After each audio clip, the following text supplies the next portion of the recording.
సినీ నటి ప్రత్యూష మృతి కేసులో సుప్రీంకోర్టు ఇచ్చిన తీర్పును ఆమె తల్లి సరోజిని స్వాగతించారు.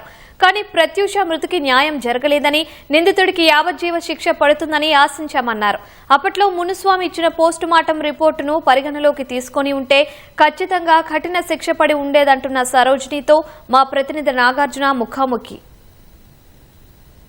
2002లో సంచలనం సృష్టించినటువంటి ప్రత్యూష కేసుకు సంబంధించిన దాంట్లో తాజాగా సుప్రీంకోర్టు తీర్పు వెలువరించింది. ఈ కేసులో నిందితుడు సిద్ధార్థ ఇచ్చినటువంటి పిటిషన్ కోర్టు వేసి హైకోర్టు ఇచ్చినటువంటి తీర్పుని సమర్థించింది. అయితే ఒక 4 వారాల్లో ఆయన లొంగిపోవాలని చెప్పేసి తీర్పులో కూడా వెలువరించడం జరిగింది. సో దీని మీద మనతో మాట్లాడడానికి ప్రత్యూష తల్లి సరోజిని గారు ఉన్నారు.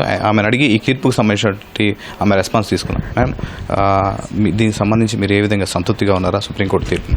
సరే, ఈరోజు హైకోర్టు జడ్జిమెంట్ని కన్ఫర్మ్ చేస్తూ సుప్రీంకోర్టు జడ్జిమెంట్ ఇచ్చింది. దానికి నేను సుప్రీంకోర్టుకి అండ్ జడ్జిమెంట్ ఇచ్చిన ఇద్దరు జడ్జెస్ కూడా కృతజ్ఞతలు తెలియజేసుకుంటున్నాను.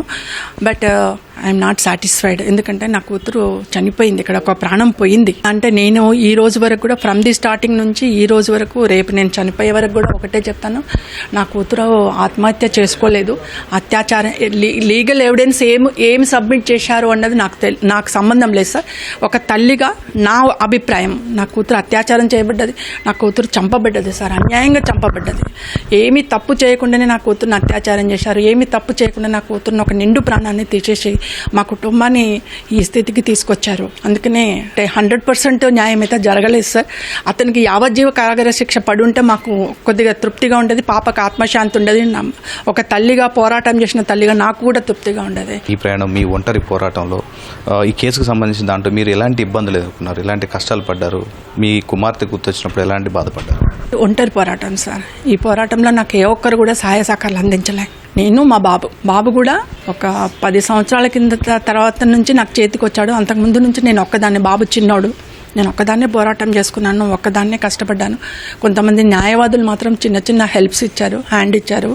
ఆ న్యాయవాదుల సహాయ సహకారాలతోటే నేను హైకోర్టులో కానీ, నాంపల్లి సెషన్ కోర్టులో కానీ, సుప్రీంకోర్టులో కానీ పోరాటం చేసిన. బట్ పాప లేదు అనేది మాకు ఎప్పటికీ ఉంటుంది సార్. ఎందుకంటే ఒక మంచి హీరోయిన్గా చాలా కష్టపడి తయారు చేసిన, అంటే నోటికి వచ్చే బుక్కని గుంజేశారు సార్. వాళ్ళ డాడీ చిన్నప్పుడే చనిపోయాడు సార్. పాపనే నాకు ఒక ఆసరాగా ఉండేది, అలాంటి దాన్ని తీసేశారు. ఇప్పటికి కూడా మేము కోలుకోలేకపోతున్నాము. మీరు చూశారు కదా సార్, మేము ఫోటోకి దండలేయం. అందరు చనిపోతే ఫోటోకి దండలు వేయాలంటారు, నేను దండ వేయను. ఎందుకంటే పాప ఎక్కడో అబ్రాడ్లో ఉందని ఒక ఫీలింగ్ తోటి ఉంటున్నాం మేము. అది సార్ మా పరిస్థితి. ఎలాంటి మనోవేదన అంటే మీరు ఒంటరిగా ఏడ్చిన క్షణాలు? చాలా బాధపడుతున్నాం సార్. ఎందుకంటే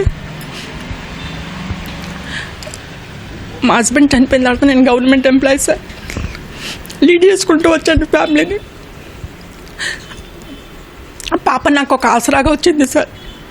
అమ్మ నువ్వు ఏడవకు, నేను ఉన్నాను, అలాంటి ధైర్యం ఇచ్చేది. అలాంటి తను కూడా వెళ్ళిపోయింది.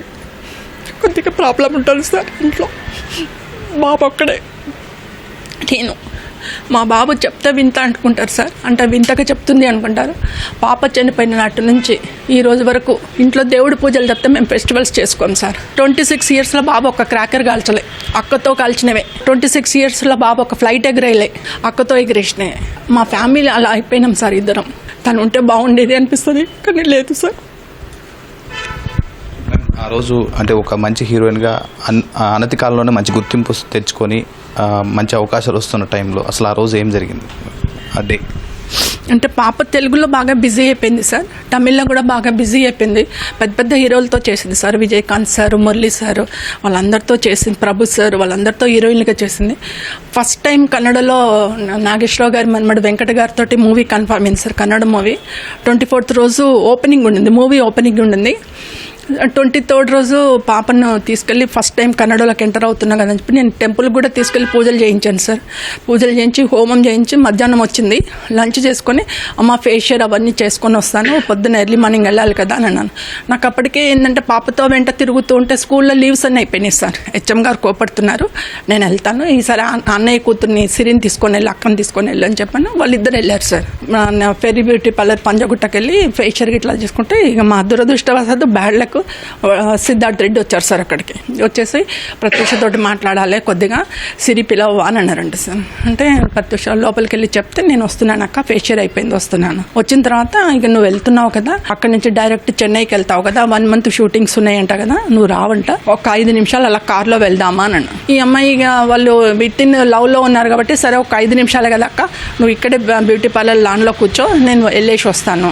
అదే లాస్ట్ సార్ వెళ్ళిపోయింది. ఇక వాడు ఎక్కడెక్కడ తీసుకెళ్లాడో ఏం చేశాడో తెలియదు. హాస్పిటల్ అడ్మిట్ అయిన తర్వాత మాకు ఇంటికి కాల్ వచ్చింది సార్, వచ్చేసి ఇట్లా ప్రత్యూష హాస్పిటల్ అడ్మిట్ అయిపోయింది, మీరు రండి అని చెప్పారు సార్. మీరు ఎలిగేషన్ చేసినటువంటి పోస్ట్మార్టం రిపోర్ట్కి సంబంధించి కొంత రిలీజ్ చేస్తారు, పోస్ట్మార్టం రిపోర్ట్లో కొన్ని మాయం చేశారని చెప్పేసి అన్నారు. సో ఆ రోజు మాయం చేసినటువంటి అంశాలు ప్రధానంగా మీరు గుర్తించిన అంశాలంటే మీరు చేసినటువంటి ఆరోపణ సార్?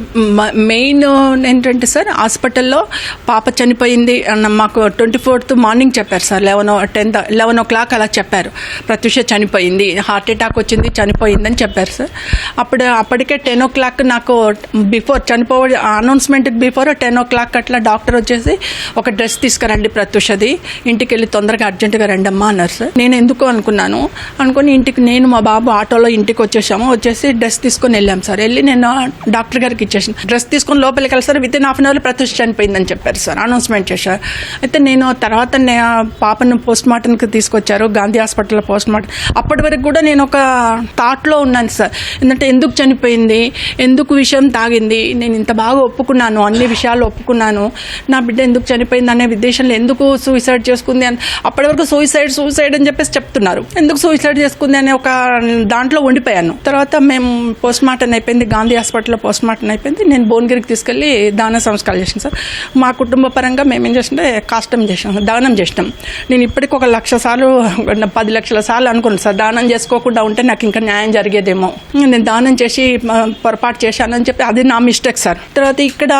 తర్వాత నాకు కొన్ని డౌట్స్ వచ్చినాయి, అందరూ టీవీలో చూపించడము లేకపోతే పేపర్లలో రాయడము, ఇది ఆత్మహత్య కాదు, దీంట్లో అనేక లోపాలు ఉన్నాయి, ప్రత్యూషను రేప్ చేశారు, మర్డర్ చేశారు, అలా కొన్ని వస్తుంటే అప్పుడు నేను హైదరాబాద్కి వచ్చి డైరెక్ట్ హాస్పిటల్కి వెళ్ళి హాస్పిటల్లో చైర్మన్ గారిని కలిసి సార్ మెడికల్ లీగల్ కింద డ్రెస్ మీరు ప్రిజర్వ్ చేసి ఉండాలి కదా, ఆ డ్రెస్ ఇవ్వండి సార్ నాకని అడిగాను. అదే మెయిన్ సార్, ఇన్సిడెంట్ జరిగేటప్పుడు మన ఒంటి మీద ఏముంటాయి అవే మెయిన్. సో మెడికల్ లీగల్ కింద డ్రెస్ ఇవ్వండి అంటే లేదు మీ పాప మోషన్ చేసింది, దాన్ని మేము డస్ట్బిన్లో వేసేసారు డాక్టర్లు ఆ రాత్రి, అవి తగలబెట్టేశారు అంటే నా అట్టెట్లా అవుతుంది సార్, కింద మోషన్ చేసింది మన పైదన్న ఇవ్వాలి కదా, మీరు పైది కూడా తగలబెట్టినామంటారు సార్. లేదు తగలబెట్టేశారు, ఇప్పుడు లేవు మా దగ్గర డ్రెస్, అన్ని కాల్ చేసినాం. అక్కడి నుంచే స్టార్ట్ అయింది సార్ ఎవిడెన్స్ను హైడ్ చేయడం, ఎవిడెన్స్ను తీసేయడం. ప్రత్యూష చెప్పులు ఉన్నాయంట, చెప్పులను మాత్రం మంచి కవర్లో పెట్టి సెల్ఫ్లో పెట్టి ఆఫ్టర్ 5 days నన్ను పిలిచి ప్రత్యూష చెప్పులని ఇచ్చారు సార్. ప్రత్యూష మెడలో ఒక చిన్న తాడుతో చైన్ ఉండే, అది ఇచ్చారు, రింగ్ ఇచ్చారు, ఇదే రింగ్ సార్, రింగ్ ఇచ్చారు, టాప్స్ ఇచ్చారు, డ్రెస్ మాత్రం ఇవ్వలేదు సార్. ఇవన్నీ ఎట్లా ప్రిజర్వ్ చేస్తారు, డ్రెస్ని ఎట్లా తగలబెడతారు సార్. సో అక్కడి నుంచే ఎవిడెన్స్ను తీసేయడము, ఎవిడెన్స్ను తారుమారు చేయడము, 2 అక్కడి నుంచే జరిగినాయి సార్. అది నేను చెప్పేది. ఇంకొకటి పోస్ట్మార్టం రిపోర్ట్ కాకముందుకే పంచనామా చేస్తున్నారు సార్. మార్నింగ్ గాంధీ హాస్పిటల్లో నేను వెళ్ళా, నైట్ గాంధీ హాస్పిటల్నే పెట్టాను పాపని, పెట్టి మీరు ఇంటికి వెళ్ళండి అమ్మ అంటే వెళ్ళి మళ్ళీ మార్నింగ్ 5 o'clock వెళ్ళి నిలబడ్డాను అక్కడ. 7 o'clock అట్లా పంచనామాకి వస్తే నేను పోలీసు వాళ్ళని అడిగాను, సార్ ఒకసారి నా డాక్టర్ని చూస్తాను సార్ అంటే, మీరు మదర్ కదమ్మా వెళ్ళి చూసుకోండి అన్నారు. లోపలికి వెళ్ళి మార్చురీలోకి వెళ్ళి తీసుకెళ్లారు, మార్చురీలో బాక్స్లో పెట్టారు సార్. బాక్స్ వేసి అప్పటికే అంటే ఐస్ ఎక్కువ ఉంటుంది కాబట్టి గట్టిగా అయిపోయింది పాప బాడీ అంతా. ఇంతవరకు క్లాత్ కప్పుంది, క్లాత్ తీసి చూశాను సార్. లెఫ్ట్ హ్యాండ్ తోటి ఇక్కడ 4 ఘాట్లు ఉన్నాయి, ఇక్కడ 1 ఘాటు ఉంది సార్ బాడీ మీద. నేను అది డాక్టర్లను అడిగాను, సార్ ఇక్కడ 4 ఘాట్లు ఉన్నాయి, ఇక్కడ 1 ఘాటు ఉంది, లెఫ్ట్ హ్యాండ్ మీద చేసినట్టుగా ఉంది, ఏంటి సార్ అని అడిగాను. అంటే లేదు మేము ట్రీట్మెంట్లో భాగంగా ఘాటు చేశాము సార్. క్లిప్స్ పెడితే 2 క్లిప్స్ ఉంటాయి, ఈడ క్లిప్స్ ఉంటాయి, ఈడ క్లిప్స్ ఉంటాయి, ఇక్కడ 1 క్లిప్, ఇక్కడ ఒక 4 క్లిప్లు ఎట్లా పెడతారు sir? How it is possible అంటే నాకు మెడికల్ నాలెడ్జ్ లేదు, కానీ కామన్ నాలెడ్జ్ ఇక్కడ ఎట్లా పెడతారు సార్ అంటే అక్కడ కూడా స్టార్ట్ అయింది. అంటే మీకు ఎవిడెన్స్ మ్యానిపులేట్ ఎక్కడైంది, అక్కడ కూడా మ్యానిపులేట్. అంటే నాది అరణ్య రోదన అయింది సార్. నేను డౌట్స్ క్లెయిమ్ చేస్తుంటే ఎవరు ఏది కాదు అంటారు. నేను ఒక కామన్ లేడీ, ఒక స్కూల్ టీచరు, నా దగ్గర డబ్బులు లేవు, అధికారం లేదు, ఒక తల్లిని అరణ్య రోదన అయింది. అడిగి విసిగిపోయినాను సార్. లాస్ట్కు పోస్ట్ మార్టం రిపోర్ట్ని కూడా పక్కన పెట్టేసిండు సార్. ఆయన మునిస్వామి గారు ప్రొఫెసర్, మంచి ప్రొఫెసర్, సీనియర్ ప్రొఫెసర్, కొన్ని 100 పోస్ట్ మార్టంలు చేసిండు ఆయన. ప్రత్యూష పోస్ట్ మార్టం కూడా ఆయన చేశాడు సార్. తొడల మీద విసరాలు ఉన్నాయి, కడుపు మీద, గొంతు మీద, చెస్ట్ మీద, అంతటా గీతలు పడ్డాయి, గోర్ల ఘాట్లు ఉన్నాయి, ప్రత్యూష అత్యాచారం చేయబడ్డది, చంపబడ్డది అని చెప్పేసి ఆయన పోస్ట్ మార్టం రిపోర్ట్ ఇస్తే ఆ పోస్ట్ మార్టం రిపోర్ట్ను కూడా పక్కన పెట్టేసి మళ్ళీ 1 month తర్వాత ఒక 3 డాక్టర్లతో త్రిసభ్య కమిటీ వేసి ఆ త్రిసభ్య కమిటీలో ఇచ్చిన రిపోర్ట్ని మాత్రం అన్ని కోర్టులు క్యారీ చేసినాయి సార్. మేము ప్రతి కోర్టులో సబ్మిట్ చేసినాం మునిస్వామి రిపోర్ట్ను, నాట్ కౌంటెడ్ సార్. అంటే ఎవిడెన్స్ ఏవీ లేకుండా సిడిఎఫ్టి ఎవిడెన్స్ కానీ లేకపోతే ఇక్కడ పోలీస్ స్టేషన్లో ఎవిడెన్స్ కానీ అన్నీ మాయమైపోయినాయి సార్. ఏవి నేను పోలీస్ వాళ్ళని పోయి అడిగినాను సార్. పాప పోస్ట్ మార్టం చేసేటప్పుడు వీడియో పెడతారు, ఫోటోలు తీస్తారు, ఫోటోలన్నీ ఇవ్వండి, వీడియోని అంటే అవన్నీ కాన్ఫిడెన్షియల్ మీకు ఇవ్వద్దు అన్నారు. మరి అవన్నీ కాన్ఫిడెన్షియల్ అన్నప్పుడు వాటి ఆధారంగా ఎందుకు జస్టిస్లు జరగలేదు, నాకు ఎందుకు జస్టిస్ జరగలేదు, వాటి ఆధారంగా ఏమైనాయి అవన్నీ అంటే దీన్ని బట్టే మీకు చెప్తున్నా సార్. మొత్తం ఎవిడెన్స్ అన్నిటినీ సిబిఐ ఎంటర్ కాకముందుకి అన్ని మాయమైపోయినాయి సార్. సిబిఐకి ఇప్పుడు నాకు దొరికిన ఎవిడెన్స్ ఉన్న అవి మాత్రం ఇచ్చిండు. సిబిఐ ఏం చేస్తుంది సార్, ఇన్వెస్టిగేషన్ ఉన్న ఆధారాల పరంగానే ఇన్వెస్టిగేషన్ చేసింది. ఆల్రెడీ సుప్రీంకోర్టు ఇచ్చినటువంటి జడ్జిమెంట్లో ఆయన 4 వారాల్లో లొంగిపోవాలని చెప్పేసి అన్నాడు. హైకోర్టు ఇన్నటువంటి 3 సంవత్సరాల శిక్ష కూడా పడనుంది. సో ఇతనికి సంబంధించిన విషయాలు తెలుసా మేడం, అతను ఎక్కడున్నాడు? నాకు తెలిసి అబ్రాడ్లో ఉన్నారు అంటున్నారు సార్. మరి అబ్రాడ్లో ఉన్నా ఎక్కడున్నా on the spot with in 4 weeks రావాలి అన్నారు. ఐ డోంట్ నో సార్, మరి వచ్చి సరెండర్ అవుతారా, మరి ఏం చేస్తారా అటు సైడ్ నుంచి మనకు ఎట్లా తెలుస్తుంది సార్. ఇప్పుడు మీరు సుప్రీంకోర్టు ఇచ్చినటువంటి తీర్పు మీద మీరు సాటిస్ఫైగా అంటే గౌరవిస్తున్నారు కానీ పూర్తి సాటిస్ఫై లేదని చెప్పేసి అన్నారు. దీని మీద ఫర్దర్గా ఏమైనా ముందుకెళ్లే అవకాశం ఉందా? అంటే మా అడ్వకేట్ గారు ఇవ్వాలనే కదా సార్ జడ్జిమెంట్ వచ్చింది. జడ్జిమెంట్ కాపీకి సబ్మిట్ చేస్తానన్నారు, అప్లై చేస్తాను. కాపీ వచ్చిన తర్వాత డిస్కస్ చేద్దాము. డిస్కస్ చేసింది అసలు అందులో ఏముంది కంప్లీట్గా, జడ్జిమెంట్లో ఏముంది కంప్లీట్గా ఒకసారి డిస్కస్ చేద్దాం. చేసిన తర్వాత ఫైనల్ డిసిషన్ తీసుకుందాం అన్నారు సార్. మా అడ్వకేట్ గారితో డిస్కషన్ చేసినాకనే నిర్ణయం తీసుకోగలుగుతారు సార్. ఇంకో విషయం మీరు అడిగారు, తెలంగాణ గవర్నమెంట్ గతంలోనే ఒక నటిగా గుర్తించమని చెప్పేసి అని అడిగారు ప్రత్యూషాని. సో దీనికి సంబంధించి ఏమైనా గవర్నమెంట్ రిక్వెస్ట్ చేయబోతున్నారు ఇప్పటికైనా? నేను డైరెక్ట్గా సీఎం రేవంత్ రెడ్డి గారిని అయితే కలవలేదు సార్. సినిమా రంగం ప్రత్యూష కళాకారిని కాబట్టి ఎఫ్డీసీకి వెళ్ళి దిల్ రాజు గారు లేరు సార్, ఎఫ్డీసీలో మాత్రం ఇచ్చాను రిక్వెస్ట్ లెటర్. ప్రత్యూషను గుర్తించండి, ప్రత్యూష కుటుంబాన్ని గుర్తించండి, ఒక కళాకారినిగా ఆమెను కూడా ఆదుకోండి. ఎంతో మందిని ఆదుకుంటున్నారు, ప్రత్యూషను కూడా ఇప్పటికైనా గుర్తించండి. 10 సంవత్సరాలు తెలంగాణ ప్రభుత్వాన్ని కోరినాను, వాళ్ళెవరు గుర్తించలేదు. ఇప్పుడు కనీసం సీఎం రేవంత్ రెడ్డి గారి ప్రభుత్వాన్ని గుర్తించాలన్నారు. చాలా మంది ఎమ్మెల్యేలను కలిశాను, ఎమ్మెల్యేలకు రిక్వెస్ట్ పెట్టాను, ఎమ్మెల్సీలకి, మంత్రులకి అందరికీ రిక్వెస్ట్ పెట్టాను. బై మొబైల్ అయితే అందరికీ రిక్వెస్ట్లు పెట్టాను, ఎవరు కూడా ఫార్వర్డ్ కాలేదు సార్. నేను ఇప్పుడు కూడా మీ మీడియా పరంగా నేను కోరుతున్నాను, ప్రత్యూష కళాకారిని ఎంతోమంది కళాకారులను ఆదుకుంటున్నారు, మంచి మంచి వాళ్ళకి అవార్డులు ఇస్తున్నారు, చాలా సంతోషం.